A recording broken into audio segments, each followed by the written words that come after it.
Waalaikumsalam warahmatullahi wabarakatuh. Alhamdulillah nahmaduhu wa nasta'inuhu wa nastaghfiruh wa na'udzu billahi min shururi anfusina wa min sayyiati a'malina. May yahdihillahu fala mudilla lahu wa may yudlil fala hadiya lahu. Asyhadu an la ilaha illallah wahdahu la syarika lahu wa asyhadu anna Muhammadan abduhu wa rasuluh.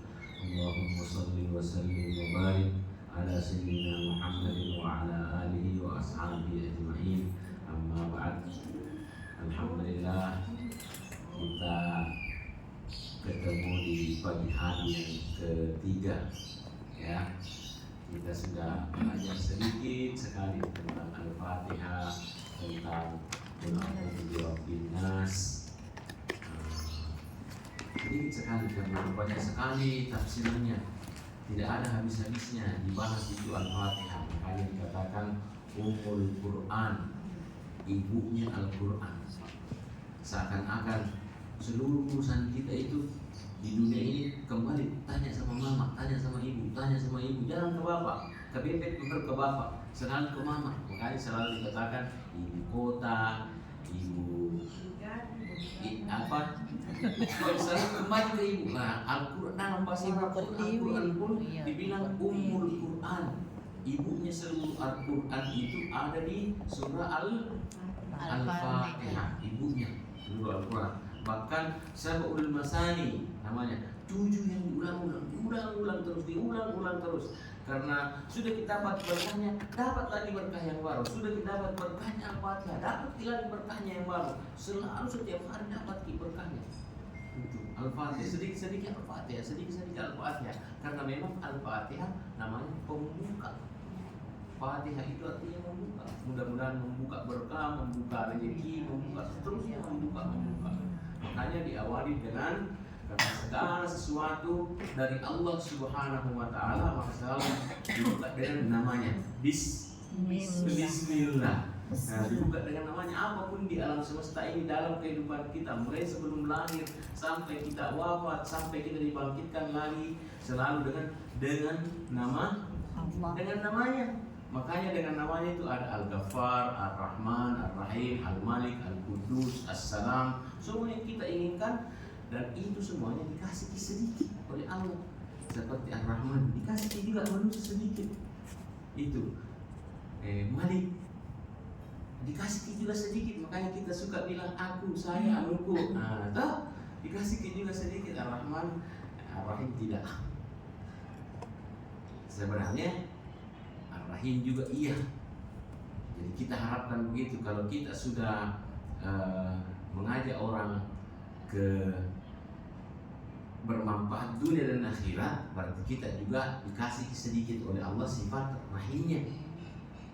Selalu dikasih kita sifat rahimnya. Assalamualaikum. Kita kembali.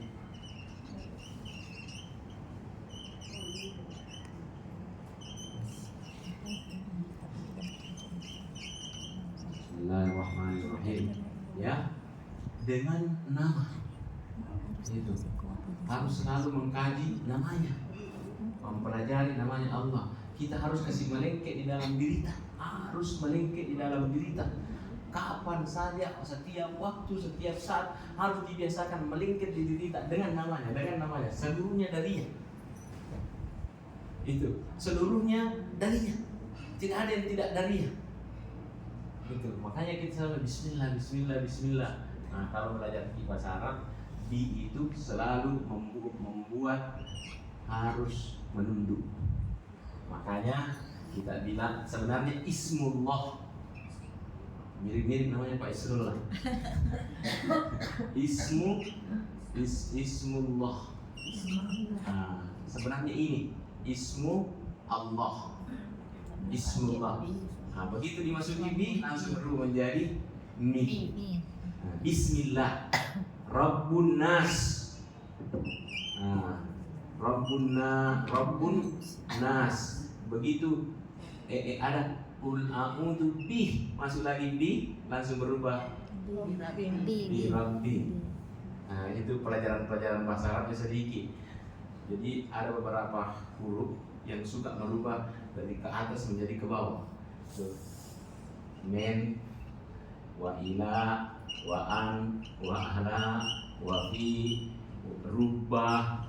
Ada 12. Jadi misalnya masjidun, minal masjidi. Itu dasar-dasar bahasa Arab. Minal masjidi, madrasatun sekolah, minal madrasati dari sekolah. Ini kalau terbiasa kihafal ini. Min wa ila wa an wa ala wa fi wa rubba wal kaf wal lam wal ba'u bi. Min wa ila wa an wa ala wa fi wa rubba al ba'u al kafu al lam. Allahu. Begitu dimasuki li, baca lillahi. Nah, ini dasar-dasarnya bahasa Arab. Bagus kalau ada pengetahuan tak di situ. Nah, segala sesuatunya dimulai alam semesta ini semua dengan nama Allah. Nah, apa yang kemudian diberikan sama kita? Allah ini Rahman. Ini yang dikasih kita. Setiap waktu tidak ada kehidupan tak, tidak nyaman kehidupan tak kecuali harus dengan apanya? Dengan Rahmannya. Harus dengan Rahmannya. Itu. Tapi kalau mau sempurna harus ikut rahimnya. Yang mana rahimnya? Ini dunia. Kalau ulang-ulang ini dunia, ini akhirat. Kalau ini semua dapat. Yang kafir, yang taat, yang durhaka, semua dapat rahmannya Allah tanpa kecuali. Semua dapat tanpa kecuali. Tapi yang lebih besar. Nah, ini harus disertai dengan iman. Harus disertai dengan iman dan ketaatan. Maka kita dapat rahimnya Allah Subhanahu wa taala. Ini baru ringkasannya ya. Bismillahirrahmanirrahim. Alhamdulillah. Agar melengket di dalam kehidupan kita selalu ucapkan terima kasih. Maka kita bilang alhamdulillahirabbil alamin. Sedikit-sedikit alhamdulillah, sedikit-sedikit bangun tidur alhamdulillahilladzi ahyana ba'da ma amatana. Alhamdulillah saya dihidupkan kembali setelah saya dimatikan. Begitu selesai makan alhamdulillahilladzi at'amana wa sakana wa ja'alna minal muslimin. Alhamdulillah terus. Kalau tidak hafal kedua-duanya pokoknya alhamdulillah. Sampai di dalam sholat 5 kali dalam sehari, salah satu yang terbanyak kita ucapkan adalah alhamdulillah. Allahu akbar kabira walhamdulillahi katsira. Dibaca lagi Allahu akbar. Bismillahirrahmanirrahim. Alhamdulillahirabbil alamin. Sudah itu. Allahu akbar. Subhana rabbiyal azim wa bihamdi. Subhana, maha hebat Allah, itu artinya maha hebat. Subhana rabbiyal a'la, subhana, maha hebat. Memuji nih. So, begitu kita ruku subhana rabbiyal a'la, yang maha tinggi, atau rabbiyal azim, wa bihamdihi, alhamdulillah, karena dimasuki bihamdihi. Betul? Alhamdulillah gitu. Begitu kita bilang nih Pak Imam, sami Allahu liman hamidah. Semua yang bertasbih, semua yang memuji pasti didengarkan. Sami Allahu liman hamidah. Itu alhamdulillah juga. Hamidah, hamdu. Gitu. Sami Allahu liman hamidah. Allah pasti mendengarkan siapapun yang memuji. Apa jawaban tak? Rabbana lakal hamd. Alhamdulillah lagi. Masya Allah. Jadi saya sering ulang-ulangi supaya meliputi kehidupan tak ini. Maksudnya meliputi kehidupan tak. Mau sakit-sakit ki, alhamdulillah mungkin ada. Tadi kemarin malam waktu mau pergi ceramah di Jalan Timur Mariolo, ada masjid apa nama Masjid Al-Rawdah di sana, mau ke ceramah bingung nggak, naik motor naik mobil, tahu? Jangan sampai saya naik motor hujan keras, tapi saya cenderung mau sekali naik apa namanya ini, naik motor. Akhirnya jadi naik mobil. Jadilah saya naik mobil, sudah berceramah panjang lebar. Tidak. tidak hujan deras. Begitu pulang kah, saya putar balik mobil, menabrak di belakang. Pecah kaca spion, pecah lampunya di belakang. Apa sih? Alhamdulillah, mungkin ada bahaya besar yang terhindar sampai yang kecil-kecil ini dikasih ke Tuhan. Artinya begitu, yang musibah pun jadinya alhamdulillah. Tapi ini alhamdulillah harus dilengketkan dalam kehidupan kita. Kalau tidak melengket apa namanya ini? Seperti kalau orang lama ketemu, baru tiba-tiba ketemu, alhamdulillah, baru alhamdulillah lagi. Tapi kalau dilengketkan, enak. Dilengketkan dalam sedikit-sedikit, alhamdulillah, sedikit-sedikit, alhamdulillah. Jadi menjadi ringan kehidupan kita sebenarnya. Makanya kita bilang alhamdulillahi rabbil alamin, yang mengatur alam semesta, mengatur, melihara, memiliki. Ini Rabbun. Rabbun menciptakan, mengatur, memelihara, memiliki. Dia miliki. Itu kita ucapkan itu bahwa bukan hanya kita diatur. Bukan hanya kita diatur, yang alam kecil ini, alam besar ini yang manusia belum bisa tahu bagaimana besar. Belum ada yang tahu. Sudah diteliti. Tidak ada yang tahu besarnya. Ini yang kita tempati dunia. Ini dunia yang kita tempati, seperti kalau pergi di pantai, kita ambil satu pasir. Kita ambil satu pasir, itu dunia itu yang dibanding dengan besarnya ini, yang kita tidak tahu berapa triliun jumlahnya pasir ini. Seperti kalau kita ambil satu biji, ini dunia nih yang kita anggap besar. Sudah dibuktikan nih. Matahari 8 menit baru sampai cahayanya ke kita. Itu pun 8 menit, jaraknya berapa puluh ribu kilometer. Apalagi namanya ini, Allahumma shalli ala sayyidina Muhammad. Ada yang 1000 tahun baru sampai, ada yang 1 miliar tahun baru sampai, belum lahir alam semesta ini. Ada memang cahaya matahari besar sekali. Makanya kita bilang begitu hebatnya Allah, sampai kita selalu bilang subhanallah. Subhanallah yang selalu kita terjemahkan maha suci dari segala kelemahan. Orang yang sesuatu yang maha suci dari segala kelemahan berarti maha hebat. Maka Allah kita, karena dia Rabbul Alamin. Alhamdulillah Rabbil Alamin. Kembali lagi Ar-Rahman Ar-Rahim, Ar-Rahmanir Rahim. Diulangi lagi, karena kita diliputi kehidupan kita oleh maha kasihnya Allah, sama sayangnya Allah, dan kasihnya Allah. Disuruh kita. Tapi ketika kita dikasih ini, ingat ketika kita dikasih ini terkadang lalai. Ketika kita nikmati rahmannya Allah, datang kadang kesombongan. Allah bilang wala tamshi fil ardi marha. Jangan lalu kau berjalan di muka bumi ini dengan penuh kesombongan. Lihat kau hebat, kak begini kak. Ini apa kasih kita kenikmatan, kadang kita lalai. Maka dibilanglah Allah Subhanahu wa taala Maliki Yaumiddin. Ingat, pasti kau dihisab. Allah yang memiliki hari pembalasan. Itu manfaatnya aku sambung. Nah, sengaja saya tulis lagi dari atas ke bawah, nanti kita hubungkan dengan yang kita baca kemarin. Maliki, dan ini harus selalu ulang-ulang sampai melengket di hati kita. Al-Quran itu harus selalu murajaah, kita kembali lagi. Makanya juga Al-Fatihah selalu dibilang sab'ul masani, 7 yang berulang-ulang. Kalau berulang-ulang ini terus sama kita, persis seperti alam semesta, berputar berulang-ulang, pagi datang sore, pagi datang sore, terus. Ingat, jangan terlena dengan nikmat sekaligus ujiannya Allah, yaitu rahmannya.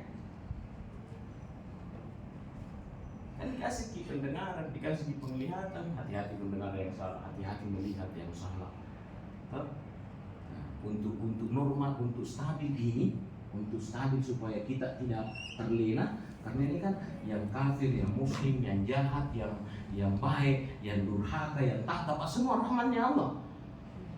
Nah, makanya diikuti. Setiap kau dapat rahmannya Allah, ingat kok ada yang lebih besar dari itu semuanya. Ada yang lebih besar, yaitu rahim. Yang lebih besar, yang abadi selamanya, yang namanya surga. Yang namanya surga. Nah, di mana itu dibaca itu? Surah. Banyak penjelasan di Al-Quran tentang surga. Maka saking Allah mengingatkan kita bahwa jangan kau terlena dengan rahmannya Allah, ingat kok ada yang lebih besar, yaitu rahimnya, yaitu surganya. Dan ingat kok ada Maliki Yaumiddin, Allah pemilik hari kemudian. Artinya seluruh yang Allah kasih di rahmannya itu akan dihisab, akan dihitung. Ini kemarin pengajian ada yang bertanyakan, kenapa Allah bilang Maliki Yaumiddin, pemilik hari kemudian, pemilik hari pembalasan? Kenapa dibilang tidak dikatakan Maliki dunia? Karena dibiarkan dulu manusia bilang aku punya ini, aku. Ya kan? Nah, supaya sadar kembali, makanya supaya kita tertuntun, supaya kita selamat di sini, Yaumiddin, supaya kita selamat di hari pembalasan. Allah kasih lagi tuntunan kita, yaitu selalu bilang ihdina, iyyaka na'budu, iyyaka na'budu wa iyyaka nasta'in. Apapun itu, mulai yang besar sampai yang kecil, kita harus nasta'in kepada Allah Subhanahu wa ta'ala. Iyyaka, kemarin saya sudah kasih perumpamaan. Kalau kita ketemu suami kita, tapi kan di Indonesia tidak mentradisi ya. Kalau di Eropa itu setiap ketemu suaminya, betul kalau suaminya I love you mom, I love you dad, saya sayang sama kau. Nah, paling di sini di Indonesia paling sama anak-anak. Tadi kita bilang saya sayang sama kau, nah saya sayang sama kau. Anak pertama saya sayang sama kau, nah anak kedua saya sayang sama kau. Nah bagi saya, berbagi cintanya ke anak-anaknya, sama istrinya, sama keluarganya. Bahkan Tuhan tidak boleh dibagi-bagi, tidak boleh dibagi-bagi. Musyrik, dosa besar kalau dibagi-bagi. Makanya kita tegaskan iyaka, hanya engkau. Kalau kita bilang sama anak tak, hanya engkau yang saya sayangi, berarti mana yang kedua, mana yang lain berbohong kita. Tapi sama Allah harus bilang begitu, hanya engkau, tidak ada yang lain. Itulah kita bilang la ilaha illallah wahdahu la syarikalah. Sama juga labbaik Allahumma labbaik, innal hamda wan ni'mata laka wal mulk la syarikalah. Sangat kita ulangi, tidak boleh. Tidak berhubungan sama manusia, tapi ujung-ujungnya dalam kehidupan kita bahkan semuanya dari Allah. Maka kita bilang iyyaka, tidak ada yang lain, hanya engkau. Kapan? Iyyaka na'budu, hanya engkau yang saya sembah karena saya adalah hamba. Kalau saya hamba, saya ini hamba bukan hanya ketika salat. Di luar salat saya lagi tidur, hamba terus kah? Maka tidak ada, jangan sombong karena kita hamba terus. Bahwa kita ungkapkan ketika kita salat, hanya engkau yang saya sembah, wa iyyaka nasta'in, dan hanya engkau tempatku meminta pertolongan. Kemudian ihdinas siratal mustaqim, yang terakhir pula besok ayat yang lainnya. Ihdina, tunjukkan kami as-siratal mustaqim. Tunjukkanlah saya, tunjukkanlah kami jalan. Ihdina hudan, Ihdina, tunjukkan kami as-siratal mustaqim, jalan yang lurus. Bagaimana petunjuknya? Bagaimana memang petunjuknya Allah? Petunjuknya Allah lengkap, komplit, tidak ada lagi yang kurang. Seperti yang saya kasih contoh kemarin, kalau di mana metro misalnya, kita bilang masuk di hotel PowerPoint, baru belok kanan, baru belok kiri, tapi orang bisa saja kesasar. Lalu begitu di sana tidak belok kiri, langsung kesasar. Tapi kalau petugasnya di sana bilang, antar kok langsung, tidak kesasar mungkin. Kalau diantar langsung, ihdinas siratal mustaqim, itu diantar langsung, tidak ada kesasarannya. Tidak ada kesasarannya. Kalau kita bilang ihdinas siratal mustaqim, yang mana sih itu jalan yang baik? Siratal ladina, yaitu jalan orang-orang An'amta, yang engkau telah beri kenikmatan. Berarti nikmat, ingat nikmat bedakan dengan selalu nikmat bedakan dengan kesenangan dunia juga kesenangan dunia. Tapi nikmat kita juga bernikmat, jalan-jalan kemana-mana, makan kemana-mana, tapi makanannya halal dan tidak berlebih-lebihan, thayyib. Itu makanya selalu bilang halalan thayyiban, biarpun halal makanannya tapi tidak thayyib, tidak bagus juga. Nah, kita selalu ini banyak orang yang melakukan makan minum dan tidak thayyib. Tidak thayyib, minum keras atau apa atau makanan halal tapi tidak berlebih-lebihan. Kapan dia stabil maka dia menjadi nikmat. Makanya itu yang kita minta, siratal ladzina an'amta alaihim. Ini saya yang paling takuti dari seluruh yang saya takuti. Ghairil maghdubi, bukan jalan orang yang Allah murkai, marah. Kenapa Allah marah? Karena dia sudah dikasih petunjuk tapi abaikan nih. Nah itu dia. Pasti marah kita ya lewat kok begini, kok palsu begini. Begitu datang, kenapa salah jalan kok? Iya karena tidak diikuti petunjuk. Nah ini al-maghdubi, Allah marah. Nah kalau ini waladhdallin jangan memamih Yahudi waladhdallin. Nah sekarang mana penghapusnya? Ini Ustaz. Ini di meja. Oh iya, astagfirullah. Nah, enak sekali Al-Fatihah, subhanallah.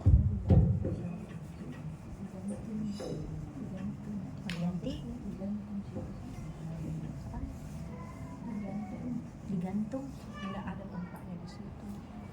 Sekarang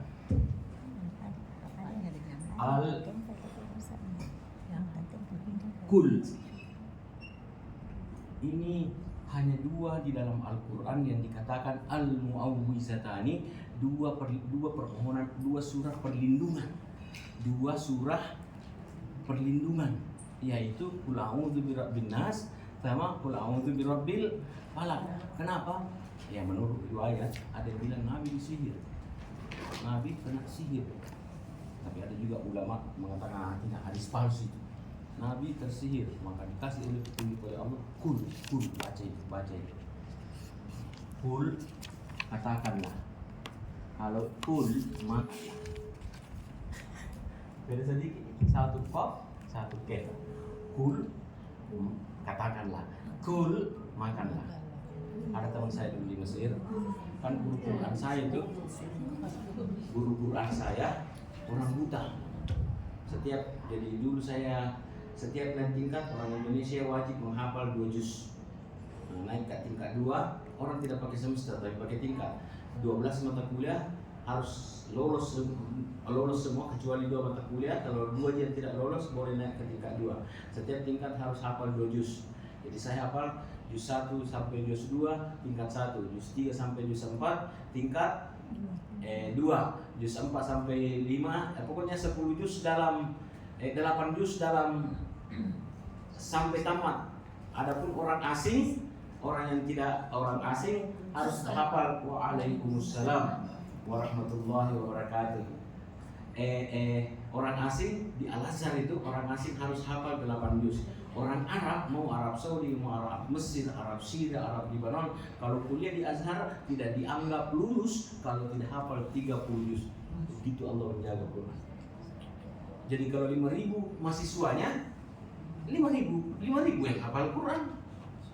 Nah, kecuali kalau dari Amerika, dari Perancis, dari Nigeria, teman-teman saya dari 80 negara. Itu kerjanya yang paling berat dihafal Quran kan. Saya sampai masuk lemari. Kalau ada saat ini lemari dibuka, saya duduk di lemari. Iya demi Allah, duduk masuk ke dalam lemari. Kalau capek lagi pergi lagi cari taman. Di taman yang sejuk, yang indah. 10 kali dari ujung sana ke ujung sana, balik lagi 1 juz, sampai saya lolos. Ada teman saya pejabat besar sekarang di UIN. Disebutin nama aku. Muhammad Sahul Harun, Indonesia. Mau masal dari Indonesia, datang dulu. Sekalinya ada juga orang Indonesia satu disebut. Kuliah saya bilang, kenapa nalain mukanya ini? Kenapa tidak pernah menghafal Quran? Dia suruh orang lain diganti itu fotonya.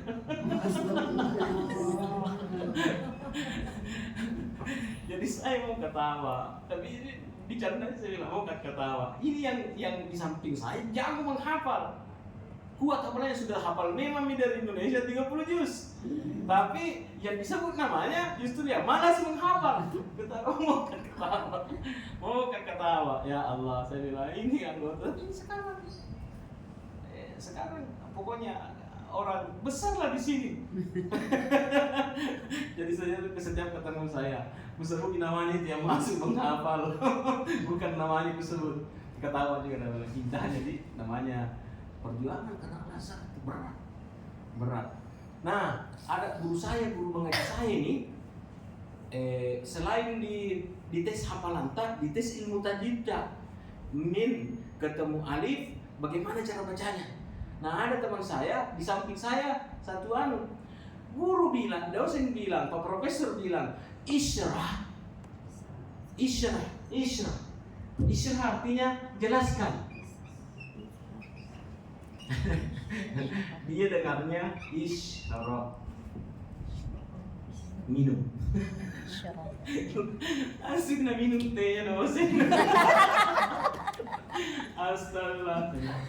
Yang isyrah, jelaskan, bukan isyraf.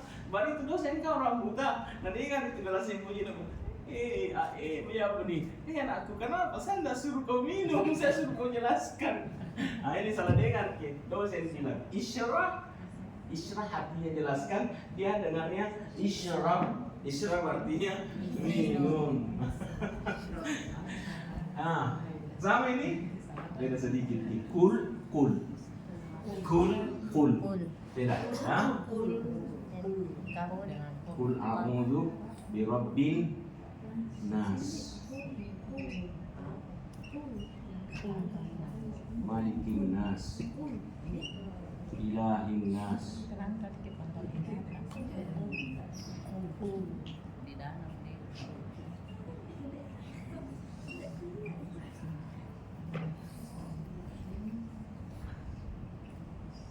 Min syarril waswasil khannas alladzi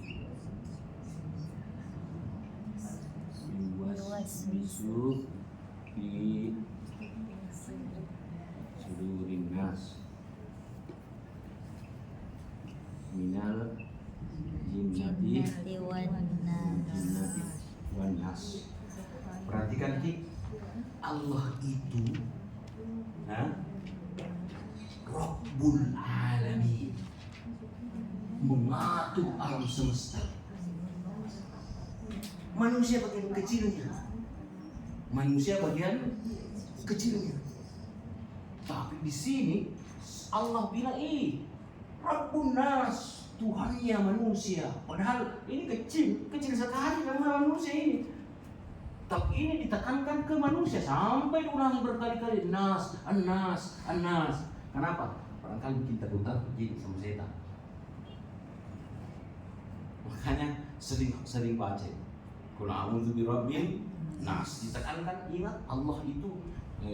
Makanya hai Muhammad, kul katakan a'udzu, berlindung kepada Allah, termasuk dari setan, termasuk dari jin dan manusia. Berkuat di dalam batin tak. Rabbun nas, Tuhannya manusia, menciptakan, memelihara, merawat, memiliki manusia. Ya, saya tidak ulangi kemarin ya bagaimana Allah mengatur barang vital kita. Barang-barang vital itu jantung, liver, ginjal, paru-paru, otak yang tidak ada sama sekali campur tangan tak. Tidak ada campur tangan tak sama sekali di jantung tak. Begitu beberapa detik berhenti, bingung nih dokter. Langsung dikasih ke apa? Kejut jantung yang dari listrik, karena dokter susahnya itu mencari dan membuat yang namanya kejutan jantung untuk menghidupkan kita kembali. Tapi Allah sudah kasih listrik di dalam. Itu ada terus itu listrik yang memancing ini. Bagaimana darah ini diantar, sebelum diantar ambil dulu makanan yang sudah dikelola oleh ginjal, ya, yang sudah dipisahkan sari-sarinya, ini nutrisinya, ini diambil semuanya, diatur lagi di ginjal, baru jantung juga mengambil udara yang namanya oksigen, ya, baru dikirim ke seluruh badan tak. Jaraknya berapa? Bagaimana caranya Allah mengirim ini? Darah yang ke seluruh badan tak ini jaraknya 100.000 kilometer. Panjangnya jalur darah yang ada di badan tak. Kalau dunia satu kali keliling itu cuma 40.000 kilometer. Naik pesawat dari Jakarta atau dari Makassar ke Amerika, yang mana sekarang bisa sampai 20 jam, baru setengahnya dunia dikelilingi. 20 jam, kecepatannya pesawat berapa? 900 km. Kalau mobil tak 100, 120, 130, berarti kecepatnya pesawat 900 minimal 900 km per jam. Jaraknya kalau kelilingi itu jaraknya dunia 40.000 km. Tapi jantung tak, ketika dia memompa darah berapa jalan yang ditempuh? 100.000 km, sama dengan 2 kali keliling dunia. Masya Allah. Sama dengan, saya ulangi lagi, jantung tak itu sama dengan berapa ini? 2 kali keliling dunia ketika dia berdetak. Dan dia ngantar apa? Ngantar oksigen, ngantar darah, ngantar jalan kote. Semua. ada tadi di video di TikTok. Batu karang, dia kira Kentucky karena lapangannya.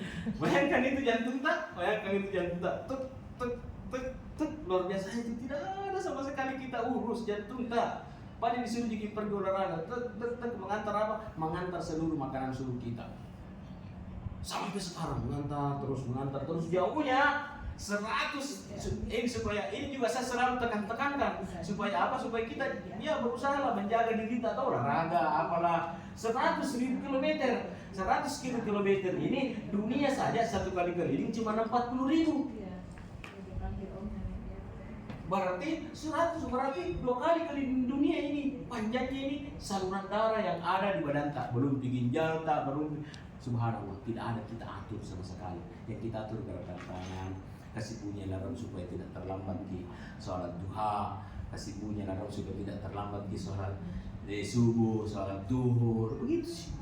Yang kita atur sedikit sekali ya, kita atur tangan ini, bangun tidur, mata, dan seterusnya. Nah, jadi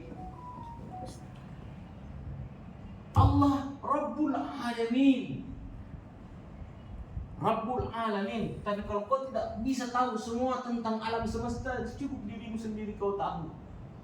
Man arafa nafsahu, siapa yang tahu dirinya, dia akan tahu kehebatan Tuhan. Nah sekarang diri kita saja kita tidak tahu apa-apa. Saya sudah jelaskan kemarin, yang tahu yang terkecil badan kita, yang paling kecil, yang kecil yang hidup namanya sel. Setiap 1 kilo badan tak, setiap 1 kilonya, saya beratku sekarang 68 kilo. Sebelum rajin olahraga beratku 71. Dalam 2 bulan terakhir ini turun 4 kilo gara-gara rajin kepingin main tenis setiap hari. Main tenis turun berapa? 4 kilo.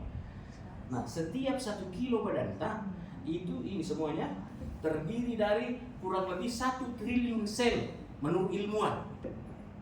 1 triliun sel. Setiap 1 triliun sel ini, sel ini ngobrol sendiri terus. Sel yang ada di badan tak, sel ini ngomong, 1 triliun ini ngomong. Kau tempatmu di rambut, bukan di kaki. Tidak ada salah tempat. Kau sel-sel darah kau membeku karena ada luka di situ. Makanya begitu kena kisilit atau ada luka tangan sedikit, ada itu darah langsung membeku toh. Luar biasa perintahnya itu. Itu dong pindah kerja kalau ada luka tak. Jadi kau cepat membeku di situ, jangan mencair di situ. Makanya ketika pacori atau jatuh diri, itu darah yang ada di lukata itu langsung apa? Langsung mulai keras toh. Karena ada tiba-tiba perintah sel mengatakan membeku di situ supaya tidak mengalir terus. Ya sudah dirancang misalnya lahir sampai itu sudah dirancang oleh Allah, ada proses di mana darah kita terjadi pembekuan. Tapi kalau membeku di luar waktunya, dipasang cincin, dipasang ya. Ini sel ngomong terus hidup terus. Nah, di dalam sel yang 1 triliun per 1 kilo di badan kita ini ada namanya DNA, ada namanya telomer, ada namanya molekul, ada banyak sekali namanya. Tapi ini sudah tidak hidup. Yang hidup hanya sel secara keseluruhan. Nah, ada namanya yang terakhir namanya kuar. Ini DNA tidak ada yang sama. Tidak ada yang sama DNA-nya. Jadi dan memang tidak ada yang sama di alam semesta ini. Kalau tidak mempelajari lebih jauh, tidak ada yang sama, tidak ada kembar, tidak ada sama. Pasir satu dengan pasir yang kedua beda, tidak ada kembar. Hanya semuanya ini besok itu bahas sebenarnya. Semuanya mengarah ke semuanya mengarah ke yaitu satu. Nah, ini belum pernah bahas. Semua di alam semesta ini, termasuk sel tak yang 1 kilonya badan tak 1 triliun, tidak sama sel tangan kiri sama sel tangan kanan. Kaki kiri tidak sama dengan sel, apalagi dengan sel tak kita sama saya. Yang tidak ada di dunia ini yang kembar. Semuanya mengarah, merinding menurut saya Bapak Ibu. Tidak semuanya mengarah ke tidak ada Tuhan selain Allah. Semuanya mengarah ke Allah. Semuanya mengarah ke la ilaha illallah. Makanya kita selalu bilang inna lillahi wa inna ilaihi raji'un. Kita ini milik Allah dan akan kembali kepadanya, bukan kembali ke surga. Tuh, bukan kembali ke surga, tidak pernah inna lillahi wa inna ilal jannati raji'un. Ke surga kita kembali enggak? Kita bilang kembali kepada Allah, kembali kepada yang ahad. Ini namanya telomer ini. Selalu kupikir-pikir ini, karena telomer ini memanjang. Setiap kali rusak pecahnya ini ada lagi ganti wig, tapi terlalu berkurang sedikit, selalu berkurang sedikit. Inilah umur tak. Ini umur tak. Selalu memendek. Akhirnya tidak bisa lagi memanjang, tidak bisa lagi memendek. Itu makanya terjadi penuaan di dalam badan tak, tidak karena sel terkecil tak yang namanya telomer. Ini yang tidak bisa beda dan ujungnya cahaya, karena kita aslinya cahaya. Kita ini alam semesta ini yang material ini illusion. Bahasa dunia yang asli adalah cahaya. Makanya dikatakan Allahu nur. Allahu nurus samawati wal ardh. Allah adalah cahayanya langit dan bumi. Di mana ayatnya? Allahu nurus samawati wal ardh, mathalu nurihi kamishkatin fiha misbah fi zujajah az-zujajah ka'annahu kawkabun durriyyun yuqadu min syajaratin mubarakatin zaitun. Kita cari kaki. Allahu nurus samawati wal ardh. Allah adalah cahaya langit dan bumi. Karena ujung-ujungnya alam semesta ini tinggi sekali ini pelajaran. Dia begitu Allahu nurus samawati. Allah adalah cahayanya langit dan bumi. Mathalu nurihi, perumpamaan cahayanya ya. Kamishkatin di surah mana itu? Saya bisa dengar dia. Ya. Saya biasa lihat di surah Nur. Surah Nur ayat 35. Nantilah kalau tidak kapan-kapan kita baca itu artinya. Allah adalah cahayanya alam semesta ini. Matal nurihi, perumpamaan cahayanya kamiskatin bagaikan al-misbah fiha sujaja tukana kawkabun duriyun yuqadu min syajaratin mubarakatin zaitunatin la syarqiyatin wa gharbiyyatin yakadu zaituha yudhi'u walau lam tamsas narun nurun ala nurin, cahaya di atas cahaya. Oh Allah. Saking pentingnya manusia, Allah itu Rabbul Alamin, Tuhannya yang mengatur alam semesta. Tapi di sini lebih spesifikasi lagi, bi Rabbin nas, berlindunglah ke engkau hai Muhammad, aku berlindung bi Rabbin nas, Tuhannya manusia.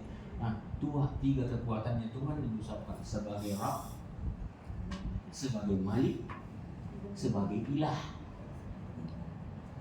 Ini kan satu.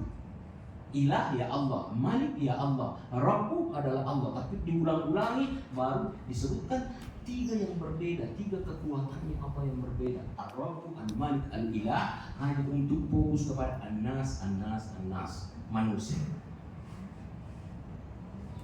Min syarri, dari kejahatan. Apa artinya al-wiswas? Bisikan. Bisikan. Waalaikumsalam warahmatullahi wabarakatuh. Kalau saya bisik, Ibu Rahmi, kenapa saya bisik? Karena saya tidak mau gigi dengar, karena saya tidak mau Nana kedengar, karena saya tidak mau dua ilah dengar.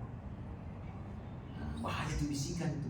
Sampai Nabi mengatakan kalau berbisik-bisik jangan ketiga orang, harus minimal 3 orang, harus 4 orang.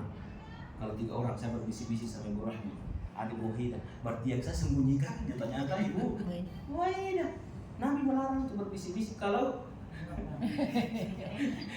bertiga kita boleh. Jangan kita berbisik-bisik kalau bertiga. Kalau berbisik-bisik sama Ibu Rahmi pasti Ibu Wahida langsung merasa bilang, saya udah bisik itu. Nah, itu tata kerama. Tata kerama Nabi melarang untuk jangan berbisik-bisik. Nah, jalanan. Di sini Ki, tadi ini kosan sini, nanti ya. Ya, makanya Nana. Sini ke sini kasih.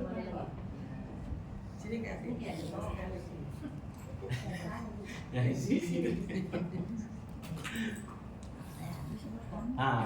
Boleh berbisik-bisik paling tidak 4 orang. 4 orang. Iya, paling tidak, tapi kalau jangan boleh. Kamar bisi-bisi tuh, bisi-bisi kamar itu banyak orang. Iya, apalagi Tidak, bertiga Ki. Iya. Apalagi, tapi Nabi saking ganunya Nabi itu tidak juga melarang kita sampai kalau 3 jangan. Ya, nah sekarang saya lanjutkan.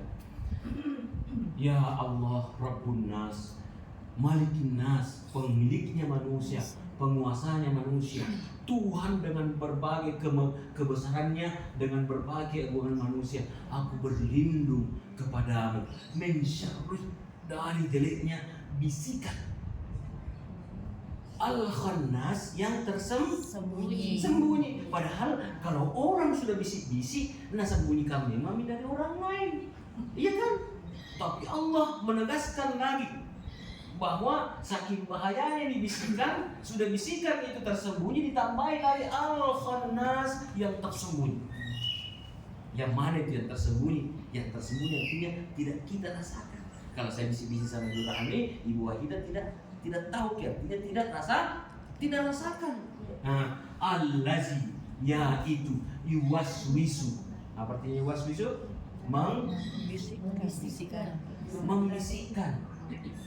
Membisikkan, mengombang-ambingkan, membuat bingung, fi sudurin nas, di dalam dada manusia. Nah, kemarin kan pertanyaan tak, bagaimana itu ada orang kayak kesurupan selama dan bisiki, itu masih ketahuan jika ada kasih tahu kan Ki. Ini tidak ditahu Ki. Kejelekannya ini ngomong itu tidak terasa fi sudurin nas minal jinnati wan nas. Jadi pengaruhnya dari luar. Nah, misalnya nih ada teman tak, bagaimana contohnya? Nah ada kejelekan, toh dari luar kita bisa tolak sekarang. Tapi nanti beberapa jam kemudian, besoknya, lusanya, minggu depannya, tahun depannya, Nabi dengan memang goyang tahun lalu. Nabi dengan memang goyang ini nih, goyang-goyangannya ini, setan ini, bisikannya ini. Dan siapa pembisiknya? Dari jin dan manusia. Satu, berhasil nggak? Nabi Adam sama nenek kita Hawa keluar dari surga.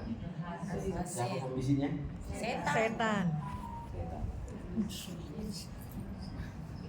Oke, yang kedua, berhasilkah Allahumma shalli ala sayyidina Muhammad, Qabil membunuh Habil? Berhasil kan? Membunuh saudaranya hanya karena memperebutkan wanita. Harus silang. Ini nikah dengan ini, tidak boleh berdampingan bersamaan lainnya. Ini harus nikah dengan ini harus nikah dengan ini. Saudara, bisikan apa? Bisikan setan. Nabi Yusuf, berapa saudaranya sepakat untuk memasukkan saudaranya ke dalam sumur? Saudara,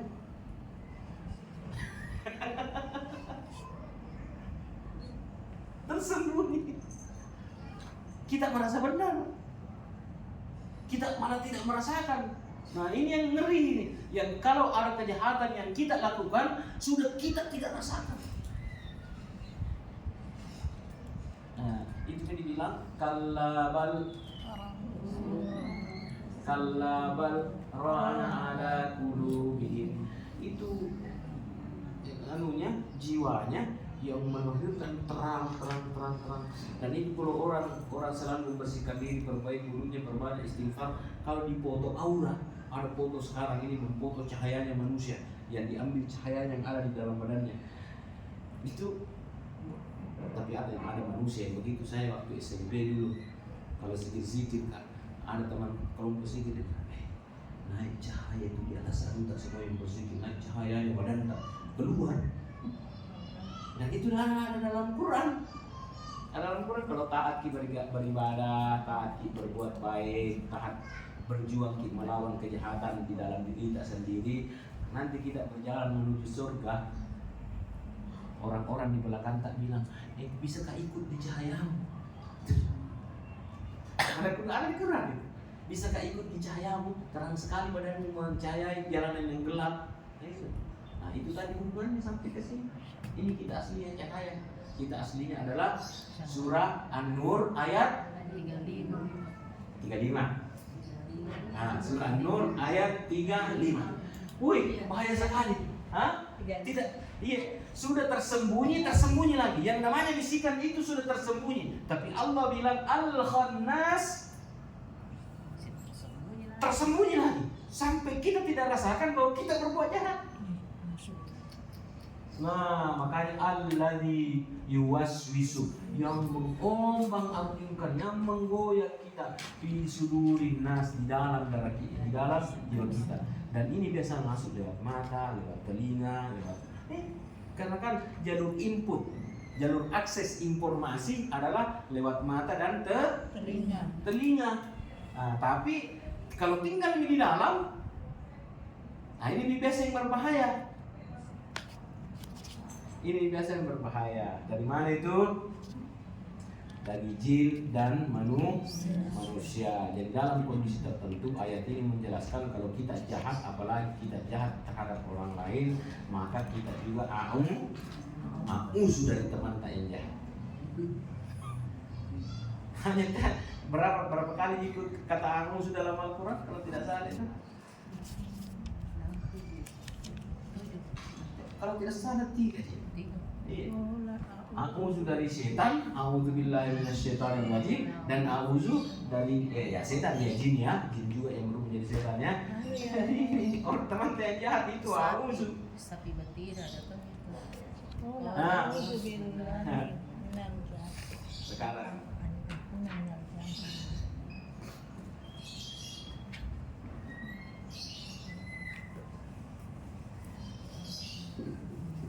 Quran betul-betul terasa sebagai petunjuk.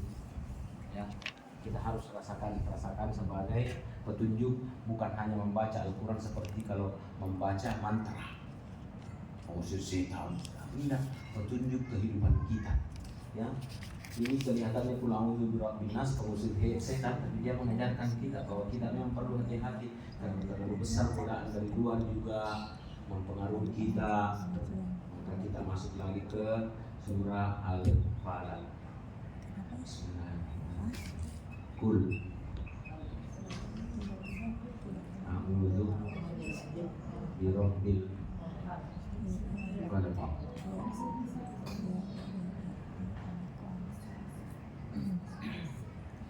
min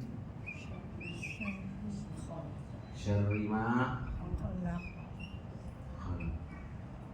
wa min syarri ghasikin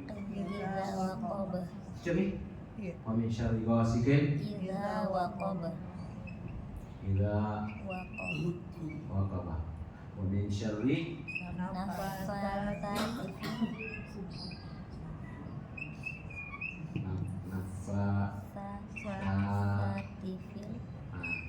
bisa juga begini nafasati fil uqadi wa min syarri hasidin idza hasad.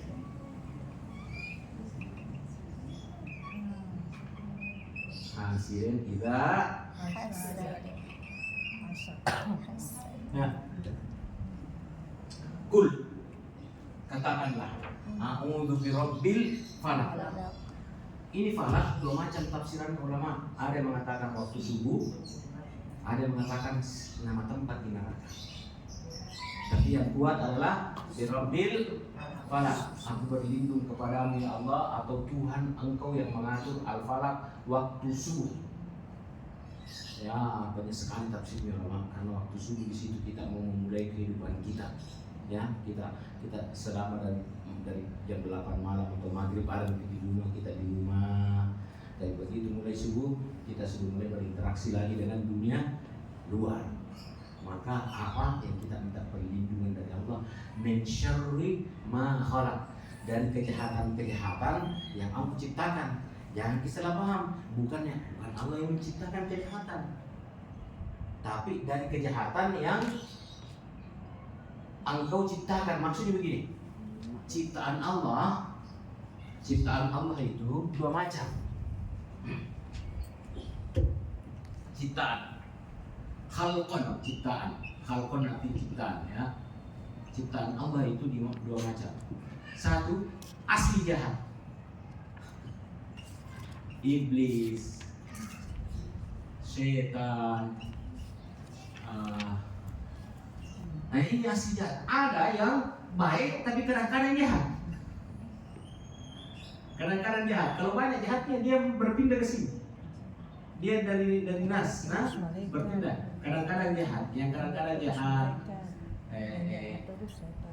Manusia itu kan pada dasarnya baik. Dasar aslinya diciptakan baik, tapi dia kadang-kadang jahat. Bahkan kalau tertutup jiwanya, dia jahatnya luar biasa. Siapa yang ditangkap sekarang? Pertamina, oplosan. Berita terbaru siapa lagi yang dibawa ke kantor polisi ini? Nikita Mir. Tidak update.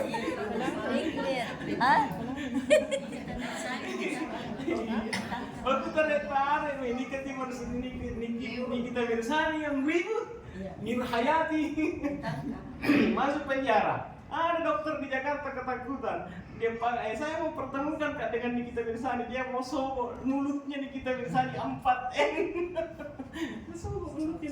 Kalau Nikita Mirzani ngomong terus, dia juga orang itu, dia juga akan nasibnya sama seperti Mir Hayati. Diajak ketemu.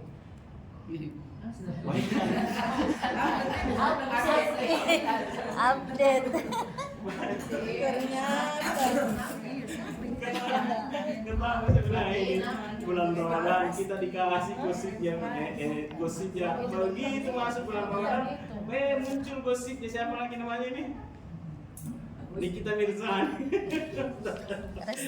Bayangkan, tapi yang saya ngambil apa faedah gitu, begitu tajamnya ini mulutnya ini. Nikita Mirzani ini sampai dokter itu supaya ketakutan tidak diekspos bahwa makeupnya penuh dengan merkuri, mau membayar Nikita Mirzani 4M.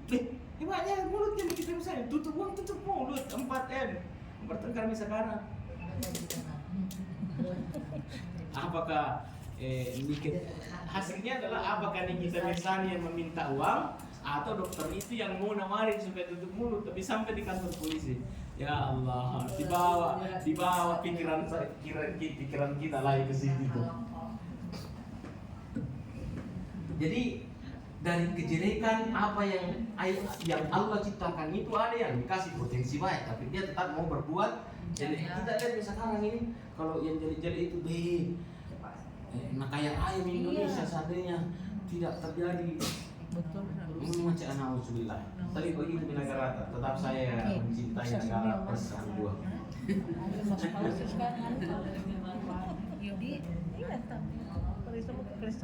Atau kalian perhatian itu, mungkin itu Nikita Mirzani dialihkan perhatian kita supaya kita tidak banyak memperhatikan lagi minyak yang pengalihan.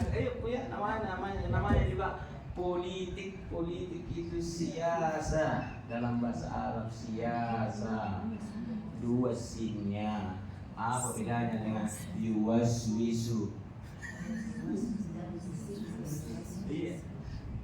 Nah sekarang wa min syarri, dan dari kejahatan ghasikin. Apa artinya ghasikin? Apabila gulita. Ghasikin malam. Dan dari kejahatan malam apabila gelap gulita. Jadi dulu saya masih hidup jam 11 malam mati lampu. Tapi maghrib seluruh orang tua kita tutup semuanya, dan itu senang semuanya. Kalau mulai maghrib tutupnya namanya ini tutup jendela, tuh kita rasakan semua, tutup jendela, tutup pintu. Kalau perlu lampu yang tidak dibutuhkan matikan, disuruh ini. Tapi kan sekarang beda sekali loh. Beda. Maghrib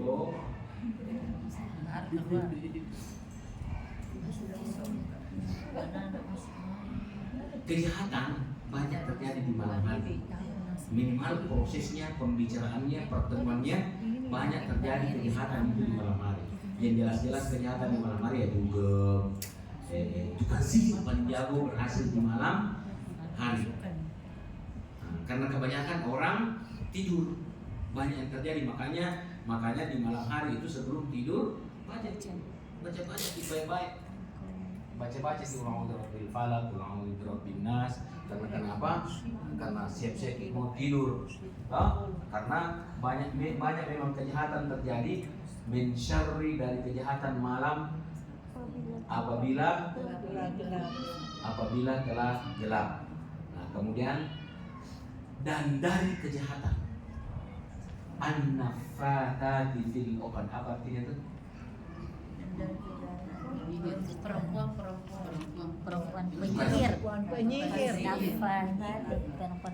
Satu, perempuan dendamnya jauh lebih bahaya daripada dendamnya laki-laki. Dan kalau perempuan mau melampiaskan dendamnya itu, lihat mati Sayyidina Hamzah di Jabal Uhud sampai 7 kali disolati oleh Nabi. Kenapa? Karena ada perempuan yang dendam namanya Hindom. Nah, Hindom ini saking dendamnya dia sewa tukang ahli tombak. Kau tugasmu, saya kasih kau emas, saya bebaskan kau jadi budak.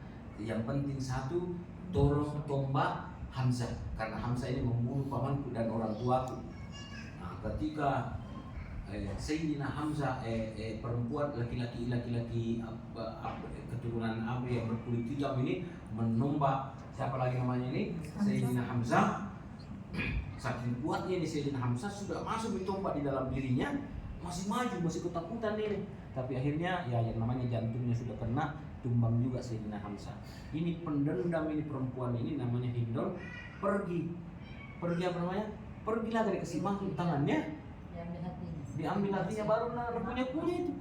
Saking dendamnya. Ada lalu satu jemaahku namanya Hindun di mobil. Wah, dikasih. Yang begitu, Ustaz. Saya tunggu dulu. Saya tidak sadar. Yang begitu, Ustaz. Saya tunggu dulu. Hindun termasuk yang paling disebut namanya sekarang karena dia masuk Islam. Ya, kalau setelah itu sudah gara-gara Iya. hatinya. Setelah itu masuk Islam. Jadi artinya pertama kenapa Allah menyebut tukang sihir perempuan? Karena pertama perempuan itu ya yang terkenal dari dulu itu kalau tukang sihir itu banyak dari perempuan. Dan saya masih lihat dengan mata kepala saya langsung. Ada di kampung itu saya tidak sampai masuk ke rumahnya. Pada semua bentuk tengkorak, bentuk apa semua di dalam rumah itu dan perempuan. Disikra. Iya. Mesti dicari alamatnya. Mati kok. Mati.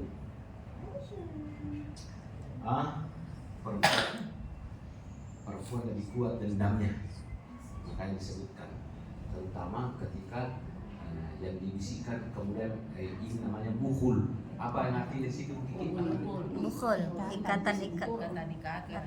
Hah? Ikatan. Jadi pasir itu salah satunya banyak juga menggunakan sesuatu yang diikat-ikat, rambut diikat-ikat, jarum diikat-ikat. Lalu menurut riwayatnya Nabi itu dia temukan bukhul sihirnya itu di dalam sumur. Dan memang banyak sekarang ada juga orang yang cerita tentang dia simpan sihirnya di sini banyak. Ini kehidupan, menjelaskan kehidupan bahwa kita harus hati-hati. Wa min syarri, dan dari kejahatan orang yang iri, yang dengki apabila datang dengkinya. Nah ini ayat ini bahwa orang yang pendengki belum tentu dengki terus. Dan kalau orang sudah dengki, lihat mungkin perjuangannya. Lihat mungkin perjuangannya siapa? Perjuangannya iblis terhadap Nabi Adam. Nah, lihat nanti kelumpuannya Habil terhadap Kabil, bersaudara itu. Apakah terjadi sekarang? Banyak terjadi sekarang bersaudara. Itu. Nah, lihat lagi kejadiannya. Nah, ini contoh masa lalu, tapi kejadian sekarang banyak. Lihat lagi kejadiannya apa yang terjadi sama Nabi siapa? Nabi Yusuf. Oh, perjalanannya Nabi Yusuf. Oh, mulai dari yang indah, kemudian diganti lagi menjadi Nabi Yusuf disayang sekali sama bapaknya, disantuni yang lain, tapi kan yang lebih muda selalu nampak sayang tak sama yang lebih muda toh. Sama saya aku ada Royan, ada Azam, tapi saya lebih nampak sama yang kecil karena memang belum dibalik, belum diakil toh. Tetapi cemburu. Ada tetap cemburu ini saudara-saudaranya ini. Apa yang terjadi? Sepakat. Jadi nikmat kehidupannya Nabi Yusuf waktu dia masih kecil karena dia disayang sama bapaknya, sama keluarganya. Kemudian dicoba dikasih masuk di dalam sumur. Begitu masuk di dalam sumur, datanglah rombongan kabilah. Akhirnya diangkat Nabi Yusuf. Umur anak kecil, bayi, masih balita mungkin saat itu. Diangkat, dibawalah ke jalan-jalan karavan sampailah Nabi Yusuf di Mesir. Begitu di Mesir dipelihara sama orang kedua terkaya di siapa namanya ini di Mesir, yang namanya siapa? Zulaiha. Sampai Zulaiha dipitnah merawat orang paling ganteng di Mesir, orang paling ganteng. Dia buktikan, saya mau buktikan bahwa kau juga akan terlena kalau lihat kegantengannya Nabi Yusuf. Dipakai sama ibu-ibu begini modelnya, baru dibagikan pisau. Baru Nabi Yusuf lihat, begitu Nabi Yusuf lihat lewat, nairis semua tangannya.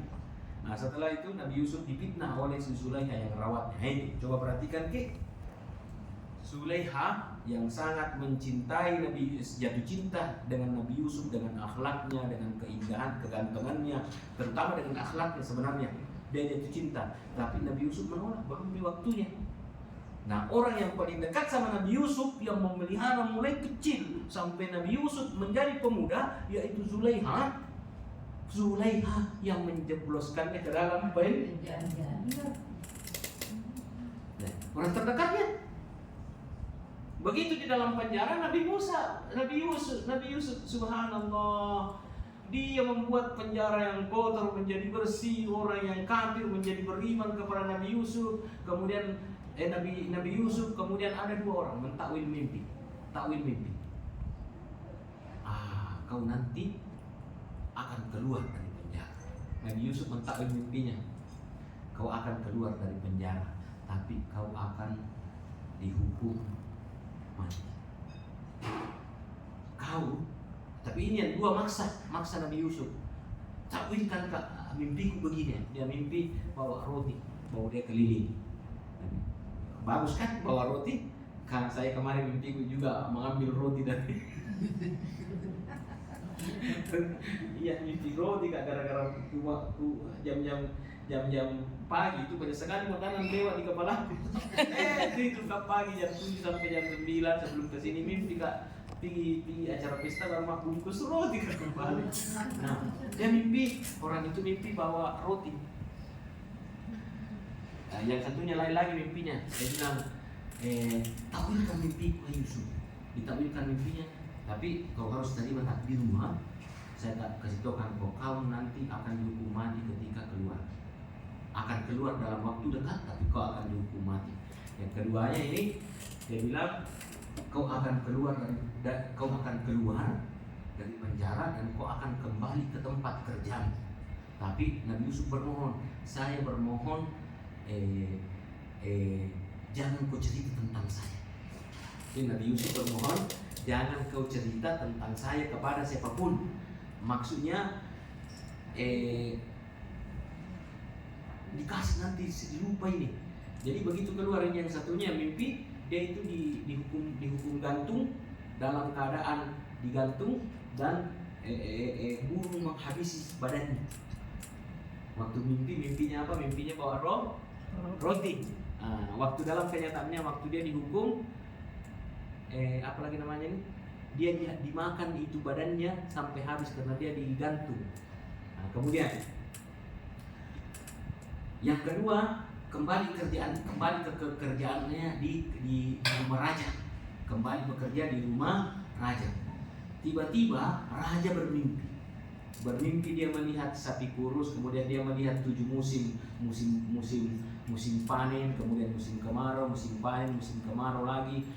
Raja, apa maksudnya di mimpiku ini? Saya melihat 7 tahun apa namanya ini? Paceklik, kemudian bertahun berikutnya subur lagi, paceklik lagi. Siapa yang bisa takwilkan yang mimpi itu? Dipanggil semua tukang sihir, tidak ada yang berani menakwilkan mimpi itu. Selalu salah mimpinya. Ini yang keluar dari penjara tadi, masih ingat ya ceritanya? Yang keluar dari penjara dihilangkan ingatannya oleh Allah agar dia tidak menyebutkan bahwa ada jago takwil mimpi yang takwilnya semuanya benar. Dihilangkan ingatannya, padahal dia setiap hari ketemu raja karena dia tukang masaknya raja. Pernah dituduh meracuni raja, meracuni Fir'aun, bukan raja lain, Fir'aun ya. Dituduh meracuni Fir'aun, akhirnya dia di penjara. Tapi Nabi Yusuf mentakwilkan bahwa kamu akan dikembalikan ke pekerjaanmu. Kembalilah dia melayani raja. Nah, raja ini pusing mencari siapa yang bisa takwilkan mimpinya. Fir'aun ini bingung siapa yang bisa mentakwilkan mimpinya. Dan ini yang tukang masak yang keluar dari penjara dihilangkan ingatannya oleh Allah sampai beberapa tahun dia tidak pernah bilang bahwa ada tukang takwil mimpi yang takwilnya selalu benar. Nanti setelah beberapa tahun dipanggillah siapa namanya Nabi Yusuf, si jago takwil mimpi Nabi Yusuf kedua, dan Nabi Yusuf di dalam penjara. Nabi Yusuf bukan hanya mentakwilkan mimpinya raja, dia bilang saya punya strategi untuk bagaimana selama Mesir 7 tahun ke depan dia akan paceklik, Maka 7 tahun sebelumnya kita akan mempersiapkan bagaimana 7 tahun ini bisa menutupi makanan 7 tahun yang akan datang. Itu yang dilakukan Nabi Yusuf. Jadi Nabi Yusuf coba lihat ini dari istana Tuan Putifar namanya ini, suaminya Suleha. Tuan Putifar dari istana, kemudian di penjara, kemudian kembali lagi ke istana yang lebih bagus. Istananya bukan lagi istana bendahara, tapi istananya raja. Wih, Nabi Yusuf, dia pimpin semua masyarakat, dan hebatnya kalau ibu baca sejarahnya, itu yang kaya raya dia jadikan semua miskin, karena yang kaya raya sombong. Dia jadikan semua yang kaya raya di Mesir waktu itu berubah semua menjadi miskin. Pendeta-pendeta yang sombong waktu itu, yang membuat juga penampungan gandum juga, apa yang terjadi? Gagal semua penampungannya. Hanya Nabi Yusuf yang berhasil pada waktu itu. Nabi Yusuf sudah itu puluhan tahun tidak ketemu bapaknya. Kan dibuang. Iya toh? Dibuang ke negeri lain, anggaplah dari Makassar dibuang ke dibuang ke Palu. Misalnya jauh sekali di atasnya Palu Manado, dibuang ke sana. Sampai puluhan tahun kembali datang saudaranya satu persatu, minta maaf semuanya. Pura-pura Nabi Yusuf pura-pura bersembunyi, tidak lihatin saudaranya. Dan kan saudaranya kumul semua pakaiannya. Ini dari jauh dia bersembunyi. Dia kan sudah pakai pendampingnya raja. Dia sudah lihat, ini saudaraku yang kurindukan puluhan tahun. Saya masih kecil, kelas 3 SD ini enak kasih masuk di dalam sumur. Ini semua saudaraku semuanya, lihat saudaranya kumul-kumul. Sudah lihat dari jauh. Sudah kita perkenalkan dirinya, serunya. 10 saudaranya peluk semuanya menangis. Kemudian Nabi Yusuf tolong kirimkan bapak ini,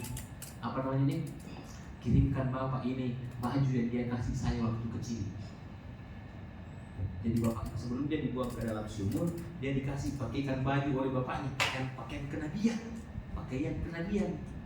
Tapi dipakai lagi baju luar supaya tidak kelihatan ini baju. Karena kalau kelihatan ini baju di dalam dirinya, maka saudara-saudaranya tahu bahwa adikku Yusuf dikasih baju kenabian, baju kebesaran. Itu bapaknya Nabi Yakub, bapaknya Nabi Yusuf namanya Nabi Yakub, buta karena menangis. Semua mengatakan anakmu Yusuf sudah mati, tapi dia sudah masih merasakan bahwa anakku hidup, dan dia buta karena menangis merindukan anaknya yang bernama Yusuf. Kenapa dia rindukan? Karena sebelum Nabi Yusuf dibuang, Nabi Yusuf bilang sama bapaknya, Ra'aitu isna asyarata kaukaban. Bapak, saya mimpi melihat bintang yang bersujud kepada saya. Dan saya melihat matahari sujud kepada saya. Dari situlah bapaknya merasa kepada Allah Subhanahu wa Ta'ala bahwa saya membuat tanggung jawab saya. Anak saya ini bukan orang sembarang. Jadi Nabi Yakub menangis sepanjang sampai buta. Nabi Yakub itu. Nah, ketika Nabi Yakub datang di saudara-saudaranya, sudah ketemu, tapi Nabi Yusuf belum bilang bahwa kita bersaudara. Kepada 10 saudaranya yang hadir ini, dia tidak bilang kita bersaudara. Dia cuma pesan, saya kasih kebutuhanmu, bawa ke Kanaan, ke Palestina, bawa semua apa kebutuhanmu di sana. Begitu dikirimkan kebutuhannya, pergi, dia bilang, Bapak, dia bilang kepada Nabi Yakub, ada yang titip pakaian ini, ada yang titip baju begini. Begitu itu baju diletakkan di dia letak Nabi Yakub mengambil, diletakkan, langsung terbuka penglihatan. Dan itu kiriman dari Nabi Yusuf yang dia hanya melihatnya waktu masih kecil. Datanglah Nabi Yusuf ke Mesir. Ke Mesir.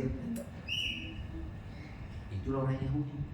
Jadi keturunannya Nabi Yakub itu adalah orang Yahudi. Waktu Nabi Yusuf pergi sudah, keturunan Yahudi, orang Yahudi yang selama ini di Mesir hidup berdampingan dengan kekuasaan raja, diusir, dibawa pergi oleh Nabi Musa. Waktu dibawa pergi oleh Nabi Musa, dikejar oleh Fir'aun. Nah, ini ceritanya kan, dikejar oleh Fir'aun. Begitu Fir'aun mau membunuh Nabi Musa, dia tenggelam dan dia tidak sempat bertobat, dan ada sekarang kuburannya, makamnya di Mesir, dalam museum. Ada sekarang, saya pernah ketemu, saya pernah datang lihat.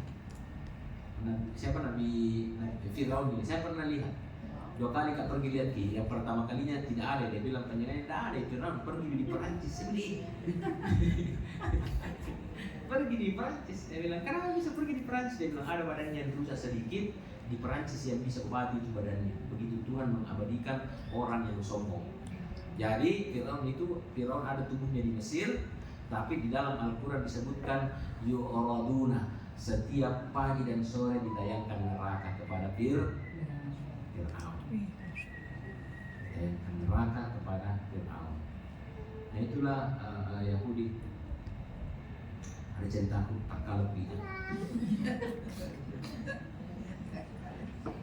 Nabi Musa, sebelum saya tutup, Nabi Musa waktu di perjalanan itu sakit sekali perutnya. Dia berdoa kepada Allah, ya Allah, sakit sekali perut saya. Bagaimana caranya saya bisa obati perut saya? Sementara tanggung jawabnya besar karena ada kaumnya di belakang ikut. Dia bilang, kau ke sana, ada pohon, ambil itu pohon, kau makan, sembuh. Nabi Musa pergi mendekat di pohon itu. Belum diambil itu pohon, belum dipetik daunnya, sembuh. Betul. Karena dia bermohon kepada siapa? Bermohon kepada Allah. Allah memberi petunjuk.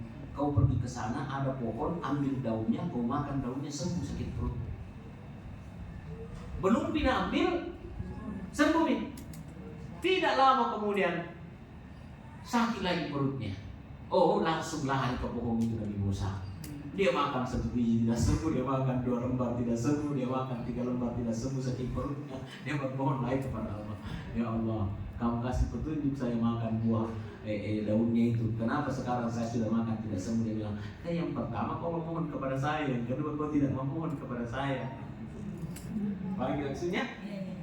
Nah, sekarang kehidupan di dunia ini kita ke dokter, tetapi kita mau bermohon juga kepada ya Allah, mudah-mudahan dokter ini, bantu dokter ini supaya resep yang dikasih cocokkah, ya kan?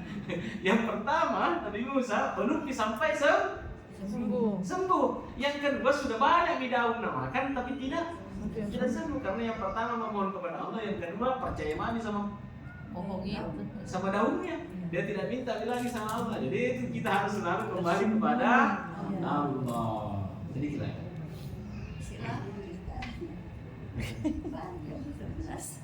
belum didukung. Ada janji.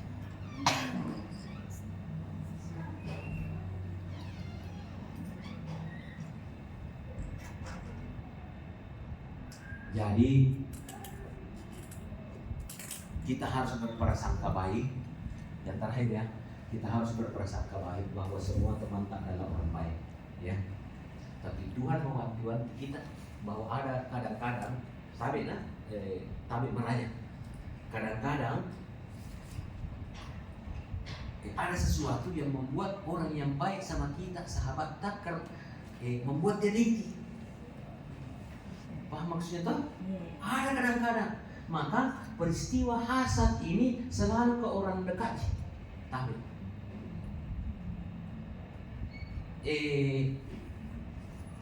di kantor, masa dia naik jabatannya saya tidak? Dia teman dekat kan?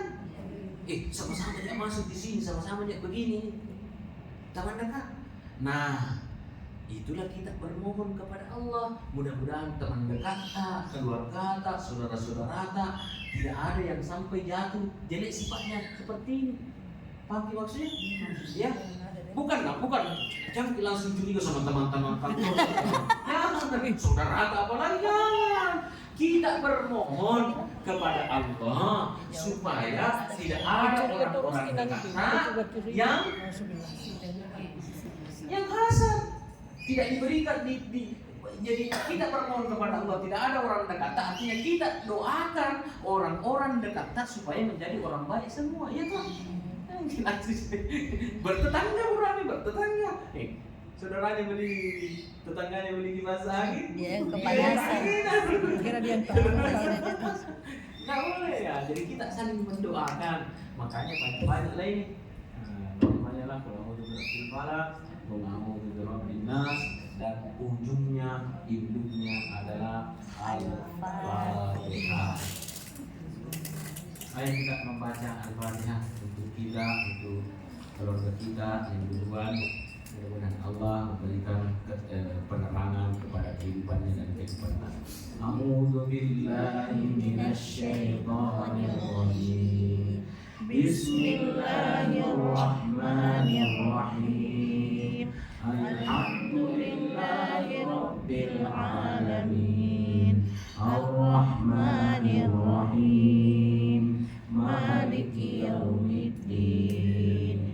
Iyyaka na'budu wa iyyaka nasta'in. Ihdinas siratal mustaqim.